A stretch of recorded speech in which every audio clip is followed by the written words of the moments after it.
Stand still. No intro. Begin mid-thought. Picture this. Ordinary Tuesday morning. You're running late, keys already in hand, bag on your shoulder. You lean down, give a quick pat on the head. Be good. And the door clicks shut behind you.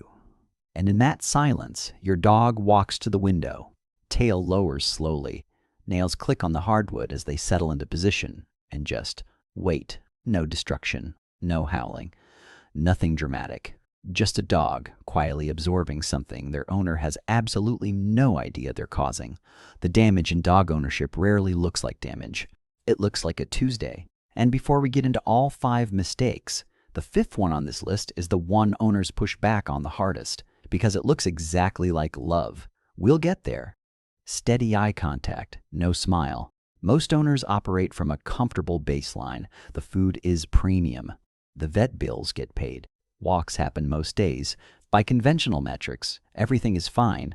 The problem is that conventional dog ownership metrics were built almost entirely around physical care and basically ignore behavioral and psychological impact.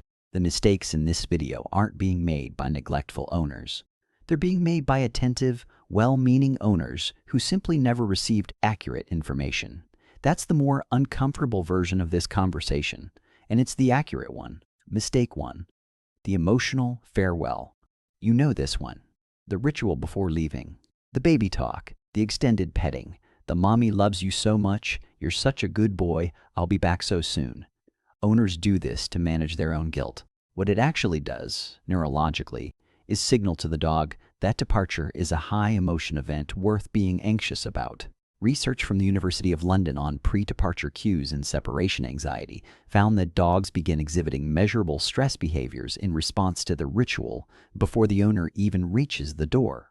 The keys jingling, the specific shoes you put on, the bag coming off the hook.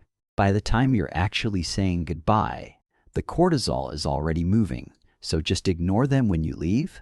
That sounds cruel. Actually, wait. Neurologically, flat effect at departure, no ceremony, no prolonged contact, just a calm exit, is genuinely the kinder option. The dog's nervous system doesn't need the send-off.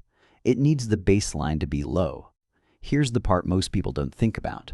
One emotional departure isn't catastrophic. 30 days of emotional departure starts building an anticipatory anxiety pattern. 6 months of it consolidates into a conditioned stress response that runs automatically.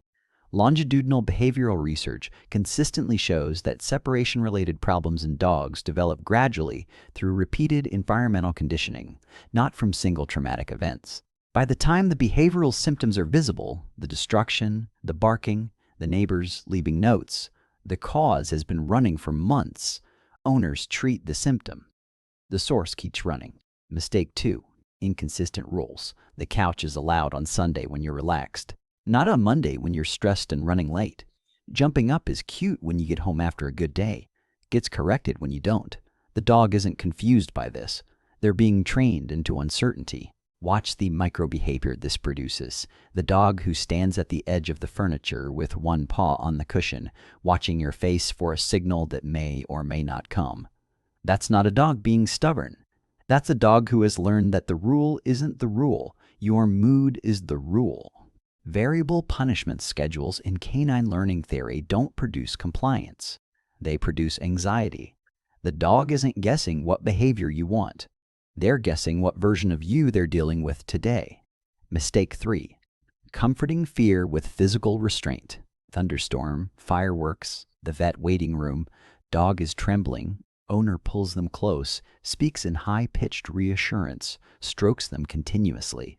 It feels like exactly the right thing.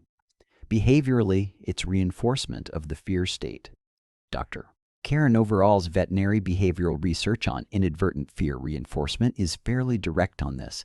Physical restraint during a fear response can intensify and prolong it, not reduce it. You're not calming the nervous system. You're confirming that the thing worth being afraid of is real enough to warrant this response from you. German Shepherds and Border Collies, already disproportionately prone to noise sensitivity, are particularly susceptible to having fear responses deepened by well-intentioned owner comfort. The kinder choice is harder. Sit near them. Don't amplify. Mistake 4. The meaningless command flood. Sit, sit, come on, sit, sit.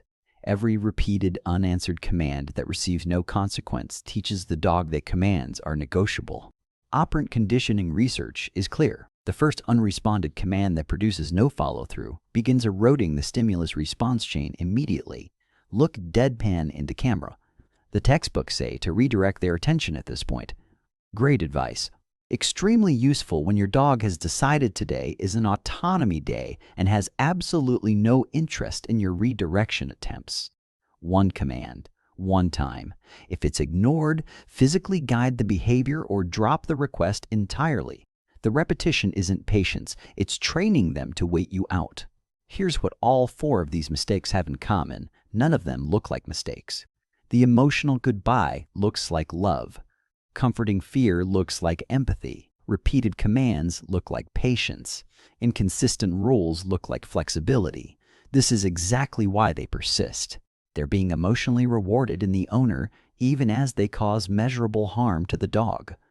This is the part of the video where I usually lose people, because nobody wants to hear that caring behavior can cause harm. But that's the reality of it. And the mechanism underneath all of it is this. Your unregulated emotional state is your dog's primary environmental stressor. Stockholm University research on cortisol synchronization found that dogs and their long-term owners develop measurably synchronized stress hormone patterns over time.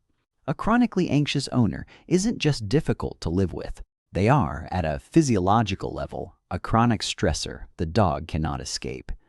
The house itself becomes a cortisol delivery system. Most people feel terrible hearing that. That reaction is appropriate. There's a passive belief a lot of owners hold that given enough time and enough love, the dog will eventually decode the inconsistent signals, figure out the rules, and settle. They won't.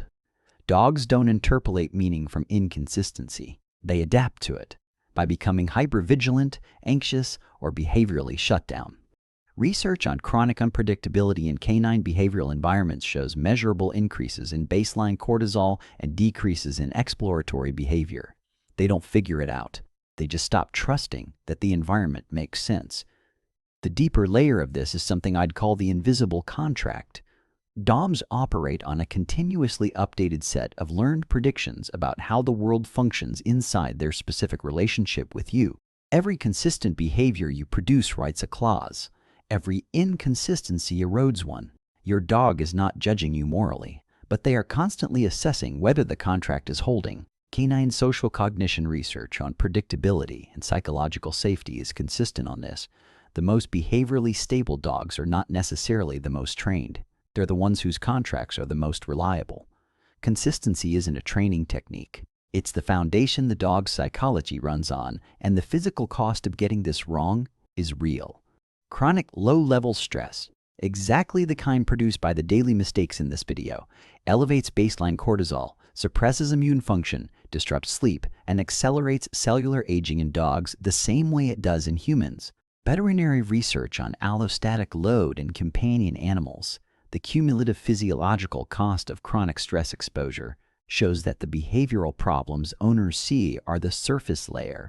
Underneath, the body is already keeping score. No training class addresses what's happening at that level. Hold up one finger. Count these visibly. One concrete fix per mistake. 1. Flatten the departure. No ritual. No extended goodbye. Demonstrate walking out with zero affect. Glance back at camera. Just a calm exit. 2. Write the rules down. If you can't state a rule out loud and apply it consistently, your dog can't learn it consistently. 3. During fear events, sit near your dog without touching. Present, not amplifying. 4. One command, one time. No follow-through means no command. Hold up 4 fingers. Pause. And 5. The one from the beginning. The one people get most defensive about. Mice! Slow breath.